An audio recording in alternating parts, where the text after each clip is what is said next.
আসসালামু আলাইকুম। Hello viewers, কেমন আছেন? আশা করি প্রত্যেকে ভালো আছেন। আজ ২৬ অক্টোবর রোজ মঙ্গলবার করোনার সর্বশেষ আপডেট।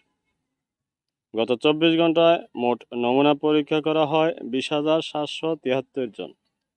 গত ২৪ ঘন্টায় মোট শনাক্ত হয় ২৮৯ জন। এখন পর্যন্ত মোট শনাক্ত হয় ১৫,৬৭,৯৮১ জন। গত ২৪ ঘন্টায় শনাক্তের হার ১.৩৯%। গত ২৪ ঘন্টায় মোট সুস্থ হয়েছে ৪১৩ জন। এখন পর্যন্ত মোট সুস্থ হয়েছে ১৫,৩১,৭৪০ জন।